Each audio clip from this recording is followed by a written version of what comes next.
앞에 얕구나.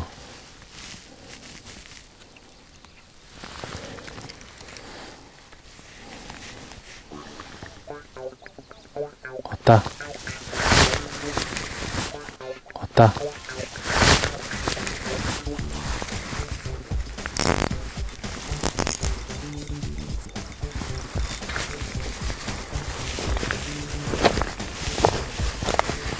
턴다. 자, 어휴, 미끄럽네, 여기. 아, 여기 턱이 있거든? 물속에 지금? 고기가 좀 큰가 봐. 6파운드라.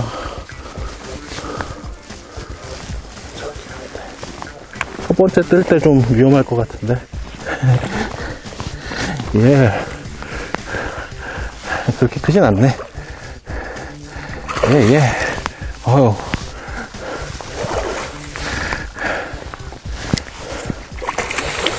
스피닝.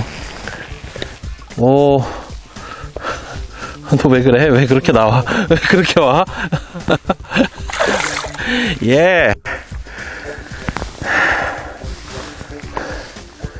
네, 한 마리 낚았습니다. 아우, 괜찮은 베스가 한 마리 이렇게 떡 하고 나와줬네요. 지금 이제 산란 후기고 뭔가 이렇게 물이 빠지는 댐에서 낚시를 하고 있는데요. 제가 이렇게 직벽 구간을 이렇게 넷꼬리그를 이용을 해서 쫙 공략을 하면서 와봤거든요. 그랬더니 여기 왠지 좋은 고프리가 있길래 역시나 고프리는 이렇게 또 고기가 딱 하고 나와주네요.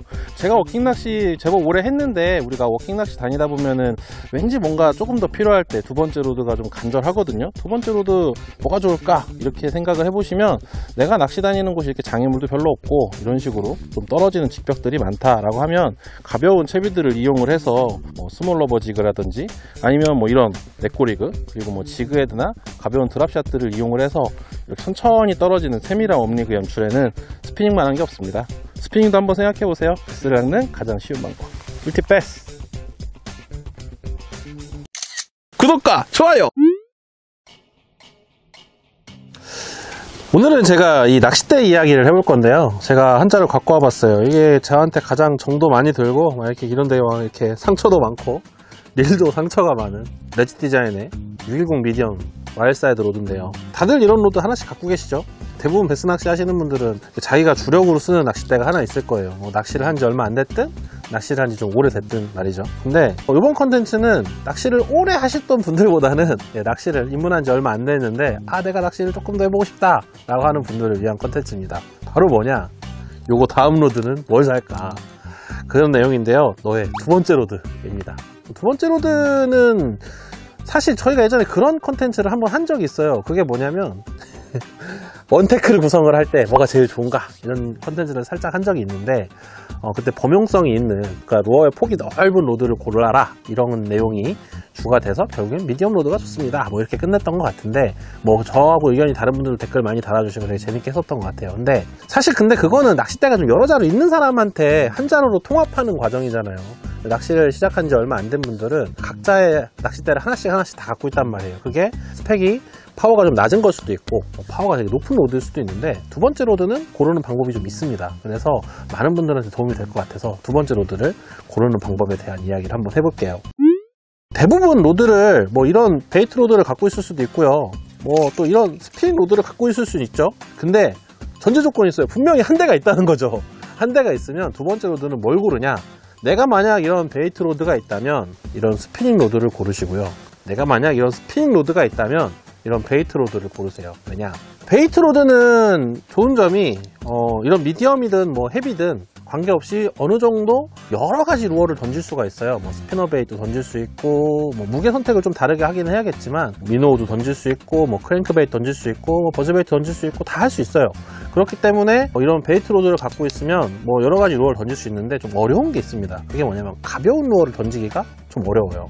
근데 베이트 로드가 갖고 있는 사람이 이런 스피닝 로드를 하나 가지면요, 그러면은 이런 식으로 지금 여기 넷꼬리그 세팅되어 있거든요. 이런 거라든지 아니면 가벼운 뭐 지그헤드라든지 여러 가지 가벼운 웜채비들을 좀 사용할 수 있거든요. 물론 작은 루어들, 작은 하드 루어들, 뭐 아주 작은 60mm 짜리 뭐 미노우나 이런 거 던질 수 있는데 그거 사실 많이 안 쓰잖아요. 그러니까 그거 말고 이렇게 가벼운 웜채비들을 폭넓게 사용할 수 있는, 이거는 지금 라이트 파워거든요. 이런 라이트 로드 한 자루 정도 있으면 낚시를 좀 더 넓게 할 수 있다는 거죠. 그리고 또 장점이 있어요. 우리가 낚시를 봄, 여름, 가을에 주로 하잖아요. 또 겨울에 또 우리가 송어장에 가서 또 송어도 한번 살짝 노려보려면 이런 가벼운 웜채비 던지는 로드가 필요하다는 겁니다. 반대로 내가 이걸 갖고 있어요. 그러면 이렇게 좀 이렇게 좀 무거운 채비들도 슝슝 날릴 수 있는 베이트 로드를 구매하라는 거죠. 그래야 내가 맨날 가벼운 웜채비들이나 아주 작은 로드만 던졌는데 뭐 이런 한 1온수쯤 되는 큰 탑워터도 좀 던져보고 뭐 스피너 베이트도 한번 던져보고 막 이런 생각이 좀 있을 수 있잖아요. 그리고 베스 낚시라는 것의 매력이 되게 여러 가지 루어를 사용하는 거니까 폭넓은 루어를 위해서 스피닝을 갖고 있다. 그러면 베이트 로드를 한번 사보는 걸 추천해보고 싶어요. 근데 이거 어떻게 던지죠? 그럼 꿀팁 베스 캐스팅 하는 거 그런 거 구독과 좋아요 하시고 이렇게 보시면 됩니다. 또 요즘에 인터넷이 또 유튜브 워낙 잘 돼 있으니까 캐스팅하는 방법에 너무 겁먹지 마시고요. 두 번째 로드는 내가 만약 스피닝을 갖고 있다면 베이트로, 아시겠죠? 그런데 또 그런 분들이 계세요.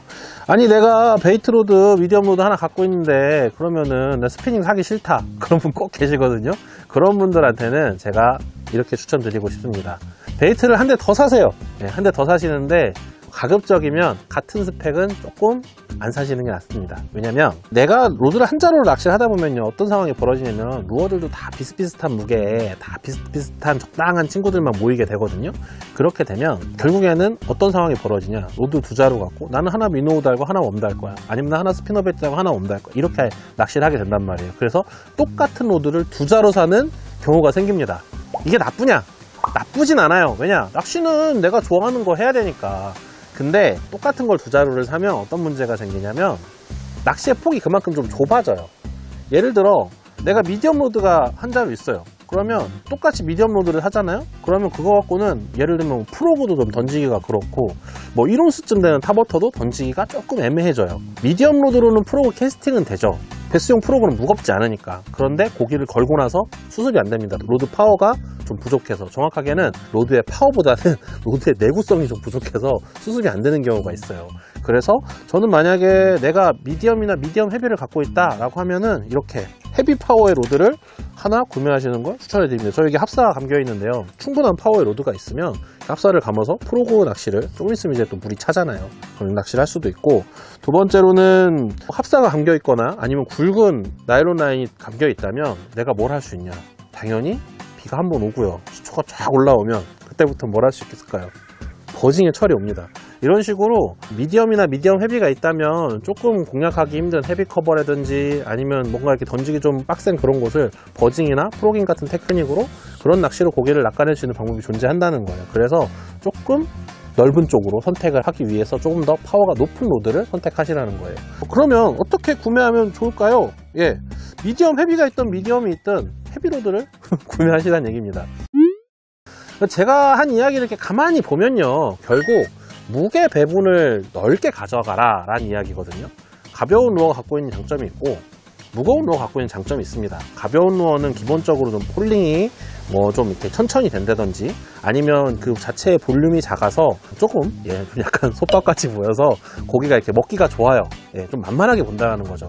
그런 장점이 있고, 좀 무게가 무거운 루어들은 좀 만만하게 보긴 좀 힘들지만 무게가 갖고 있는 질량의 힘, 그러니까 에너지가 충분하기 때문에 뭐 파동이 좀 더 세다든지 아니면 여러 가지 그런 질량, 부피, 볼륨 이런 것들 있잖아요. 그런 것들이 갖고 있는 장점이 분명히 존재하니까 그런 루어들도 사용하기 위해 뭐 헤비까지도 스펙트럼을 넓혀봐라, 뭐 이런 이야기를 했어요. 그러면 두 번째까지만 그렇게 사면 되나요? 아니죠. 세 자루로 구성하는 방법도 있습니다. 제가 워킹 낚시 하는 거 이렇게 보면은 로드를 막 이렇게 주섬주섬 여러 자루 들고서 막 이러고 다니잖아요. 물론 내가 딱 머릿속으로 생각을 해서 차 안에서 대충 상황이 파악이 돼서 요런 낚시로 요렇게 낚시가 될 것 같아 라고 해서 한 자루에 내가 쓰고 싶은 루어만 싹 땡겨가면 뭐 이렇게 들었다 놨다 이런 번거로움 넣고 참 좋아요. 근데 그렇게 되려면 내가 기본적으로는 이 로드의 스펙트럼이 좀 있어야 된다는 거죠. 그러니까 세 자루 정도 구성하는 게 사실 좀 적당한 방법인데, 세 자루를 구성을 해보라면은 이런 식으로 가벼운 웜채비를 던질 수 있는 스피닝 한 자루, 두 번째는 여러 가지 루어들을 커버할 수 있는 베이트 미디엄 한 자루, 그리고 세 번째는 튼튼한 루어를 던질 수 있는, 무거운 루어들을 던질 수 있는 튼튼한 베이트 헤비, 이렇게 한 자루에서 라이트 하나, 미디엄 하나, 헤비 하나, 이렇게 정도로 구성을 하는 게 제가 말씀을 드렸던, 앞에서 이야기를 드렸던 이렇게 스펙트럼이 넓어지는, 무게 배분이 넓어지는 방법 중에 하나고요. 그렇게 하시면 좀 효율적으로 여러 가지 상황에 대해서 로드가 없어서 내가 이 낚시를 못해 라는 상황은 생기지 않을 거예요. 너무 당연한 얘기긴 하지만요. 근데 로드를 그러면은 가격이 좀 부담이 된다, 이렇게 비싼 로드를 몇 자루 사다 보면은 이것도 비싼 거 사고 싶고 저것도 비싼 거 사고 싶고 이것도 비싼 거 사고 싶고. 근데 사실 사용 빈도가 높지 않은 로드는요, 그냥 그렇게 비싼 로드를 구매하지 않으셔도 돼요. 뭐 한 입문자용 로드들 한 10만원 전후한 로드들 있잖아요. 그런 로드들로 구색을 맞추더라도 이렇게 구색을 다 갖고 있는 라이트한 로드, 미디엄 로드, 헤비한 로드, 이렇게 해서 구색을 다 갖추는 게 중요하지, 다 막 4, 50만원씩 되는 그런 비싼 로드를 굳이 사용하실 필요까지는 없습니다. 사용 빈도가 낮다면 빈도에 맞는 가격대로 선택을 하시고요. 사용 빈도가 높다면 이건 좀 투자를 하자 하면 그런 거 조금 비싼 걸 구매하셔도 괜찮겠지만, 다 비싼 걸로 맞출 필요는 없으니까 두 번째, 세 번째 로드를 한번 접해 보시면 내 낚시를 조금 더 이렇게 다양하게, 조금 더 풍요롭게 할 수 있지 않을까요? 왜냐면 지금은요, 계절이 뒤로 던져도 고기가 나오는 산란 직후니까 지금부터 서브클라인 잡히기 전까지 조금 더 재미있게 낚시를 하셨으면 하는 바람에서 제가 두 번째 로드 이야기를 한번 해봤어요. 재밌게 보셨다면 구독과 좋아요 부탁드립니다. 그럼 다음 주에 만나요. 안녕. 주력이 아니라면 스탠드아웃 정도?